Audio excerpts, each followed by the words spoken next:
Hello दोस्तों, welcome to GS zone. GS zone में आप सभी का स्वागत है। आज हम लोग डेली 50 क्वेश्चन जो कि जीके जीएस का सीरीज है उसी के साथ उपस्थित हुए हैं।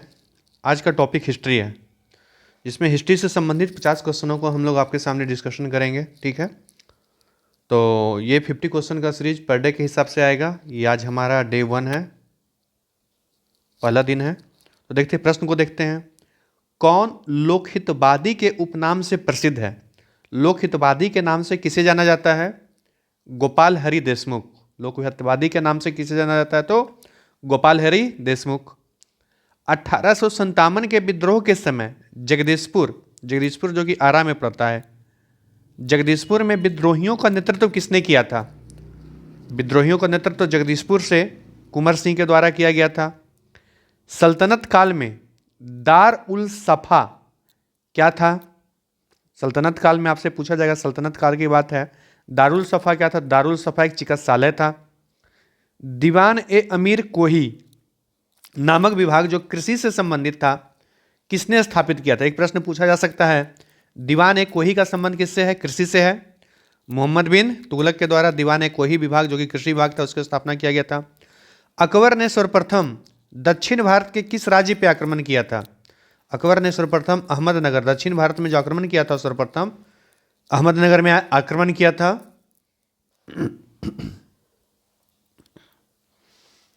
आगे देखेंगे, पानीपत के तृतीय युद्ध के समय पेशवा कौन था? तो पानीपत के तृतीय युद्ध के समय पेशवा बालाजी बाजीराव था। आपको पता है, पानीपत का तृतीय युद्ध 1761 ईस्वी में मराठा एवं अहमद शब्दाली के बीच में हुआ था। विक्रमशिला महाविहार की स्थापना किस वंश के शासकों के द्वारा किया गया? पाल वंश के शासकों के द्वारा किया गया। विक्रमशिला विश्वविद्यालय की स्थापना, विक्रमशिला महाविहार की स्थापना किस शासकों द्वारा? पल्लव शासकों के द्वारा। तमिल में तोलकाप्पियम किस विषय की पुस्तक संबंधित पुस्तक है? तमिल का जो तोलकाप्पियम पुस्तक है तमिल व्याकरण से संबंधित है। सूर्य देवी गायत्री को संबोधित गायत्री मंत्र किस ग्रंथ में है? ऋग्वेद संहिता 3 मंडल में है, 10 मंडल, उसमें से तीसरा मंडल है गायत्री मंत्र, जिसके लेखक वसुमित्र थे। औरंगजेब ने किस सिख गुरु को फांसी दिया था? सिखों के जो 9वें गुरु हैं, गुरु तेग बहादुर, उन्हें औरंगजेब के द्वारा फांसी की सजा दी जाती है। नेक्स्ट है, पूर्ण स्वराज की शपथ कांग्रेस के किस अधिवेशन में लिया गया था? कांग्रेस के लाहौर अधिवेशन में पूर्ण स्वराज की शपथ लिया गया था, 1929 के लाहौर अधिवेशन में। किस वायसराय की अंडमान यात्रा के दौरान एक कैदी द्वारा उसकी हत्या कर दी जाती है? तो वायसराय जो लॉर्ड मेयो है, लॉर्ड मेयो की हत्या अंडमान यात्रा पे जाता है, उसी समय पे एक कैदी के द्वारा कर दिया जाता है। भारतीय प्रेस के मुक्तिदाता किनको कहा जाता है? भारतीय प्रेस के मुक्तिदाता चार्ल्स मेटकॉफ तथा मैकॉले को कहा जाता है। भारतीय राष्ट्रीय कांग्रेस के सूरत अधिवेशन के अध्यक्ष कौन थे? रास बिहारी बोस थे। बाल गंगाधर तिलक को भारतीय अशांति का जनक किसने कहा था? तो पहला प्रश्न तो हो गया, भारतीय शांति के जनक किनको कहा जाता है? बाल गंगाधर तिलक को। बाल गंगाधर तिलक को भारतीय शांति के जनक किन्होंने बोला था? वैलेंटाइन शिरोल ने बोला था। नेक्स्ट है, 1904 में लंदन में अभिनव भारत की स्थापना किसने की थी? तो एक प्रश्न तो हो गया, अभिनव भारत की स्थापना कब हुई? 1904 में। कहाँ पे हुई है? लंदन में।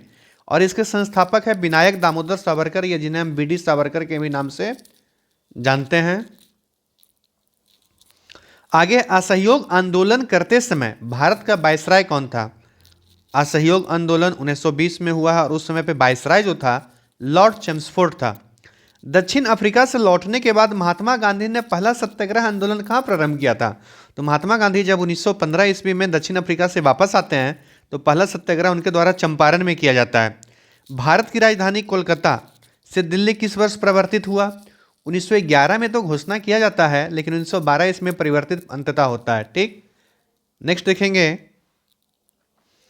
23 दिसंबर 1912 को भारत के गवर्नर जनरल लॉर्ड हार्डिंग पर दिल्ली के चांदनी चौक में निकल रहे जुलूस पर बम फेंकने वाले नेता कौन थे?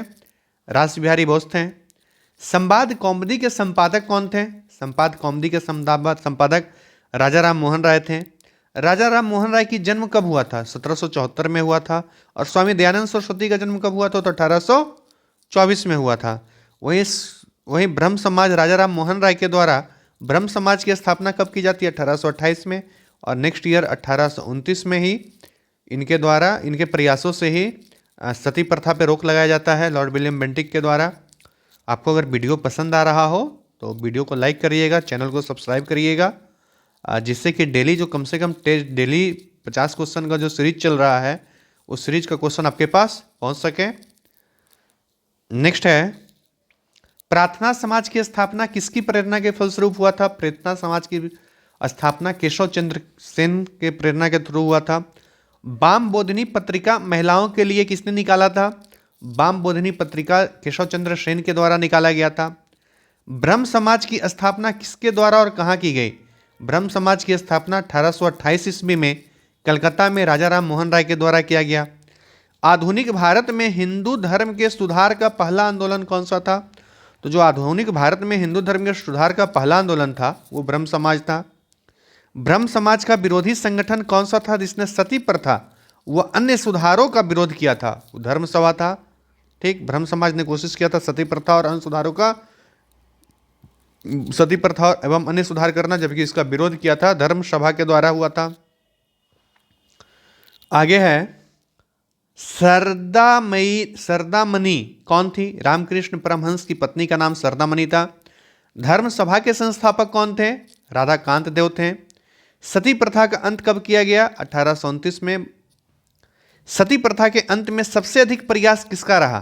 तो सती प्रथा के अंत में जो सबसे ज्यादा प्रयास रहा वो राजा राम मोहन राय का रहा था। आर्य समाज की स्थापना कब हुई है? आर्य समाज की स्थापना 1875 ईस्वी में हुआ था। नेक्स्ट है, आर्य समाज की स्थापना किसने किया था? आर्य समाज की स्थापना स्वामी दयानंद सरस्वती ने किया था। आर्य समाज किसके विरुद्ध है? धार्मिक अनुष्ठानों एवं मूर्ति पूजा के विरोध में था आर्य समाज। 19वीं सदी में भारतीय पुनर्जागरण का पिता किसे कहा जाता है? राजा राम मोहन राय को भारतीय पुनर्जागरण का पिता कहा जाता है। राजा राम मोहन राय का जन्म कहाँ हुआ था? राधानगर, जिला बर्धमान में हुआ था। स्वामी दयानंद सरस्वती का मूल नाम क्या था? बहुत इंपॉर्टेंट क्वेश्चन है। स्वामी दयानंद सरस्वती का जो मूल नाम था वो मूल शंकर था। क्या था? तो मूल शंकर।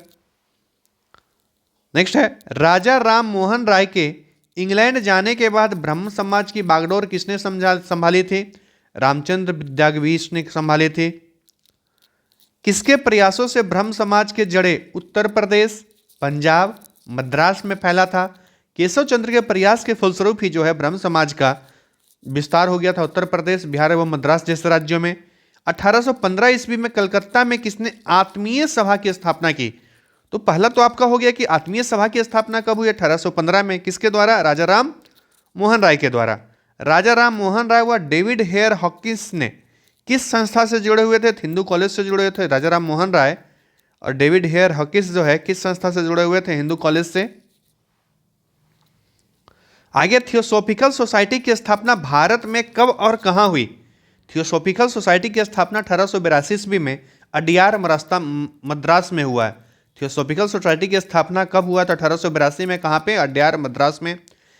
सत्यार्थ प्रकाश की रचना किसने किया था? सत्यार्थ प्रकाश के जो रचयिता है दयानंद सरस्वती है। सत्यार्थ प्रकाश के रचयिता कौन है? दयानंद सरस्वती। वेदों की ओर लौटो का नारा किसने दिया था? वेदों की ओर लौटो का नारा दयानंद सरस्वती ने दिया था। वेदों की ओर लौटो का नारा किसने? दयानंद सरस्वती ने। रामकृष्ण मिशन की स्थापना कब किया गया है? 1896-97 में बेल्लूर कोलकाता में किया गया है। रामकृष्ण मिशन की स्थापना विवेकानंद के द्वारा 1896-97 में कहां पे हुआ? तो बेल्लूर कोलकाता में हुआ है। आगे देखेंगे, रामकृष्ण मिशन की स्थापना किसने की थी? स्वामी विवेकानंद ने। रामकृष्ण मिशन की स्थापना किसने की थी? स्वामी विवेकानंद ने। अलीगढ़ आंदोलन किसने चलाया था? सर सैयद अहमद खान ने। अलीगढ़ आंदोलन किसने चलाया था? सर सैयद अहमद खान। अलीगढ़ मुस्लिम विश्वविद्यालय की नींव किसने डाली थी? सर सैयद अहमद खान ने। अलीगढ़ मुस्लिम विश्वविद्यालय की नींव किसने डाली थी? सर सैयद अहमद खान ने। इस तरीके से जो 50 क्वेश्चन का सीरीज है वो हमारा आज का कंप्लीट होता है। आज डे 1 था। इस तरीके से आपको पर डे 50 क्वेश्चन का सीरीज इसी प्रकार से मात्र 50 क्वेश्चन आपको मात्र 10 मिनट में कवर करवाया जाएगा। ठीक, आप लोग भी जो क्वेश्चन नहीं जाएंगे उसको नोट्स बनाते हुए चलेंगे, लिखते हुए चलेंगे। वीडियो को एक बार लाइक ज़रूर कर दीजिएगा और जिन्होंने चैनल को सब्सक्राइब नहीं किया होगा वो चैनल को सब्सक्राइब कर देंगे। चैनल को सब्सक्राइब करते हुए चलेंगे और अधिक से अधिक अपने दोस्तों के बीच शेयर करेंगे। चलिए दोस्तों, पुनः कल मिलेंगे हम लोग नए 50 क्वेश्चन के साथ में। तब तक के लिए जय हिंद, जय भारत।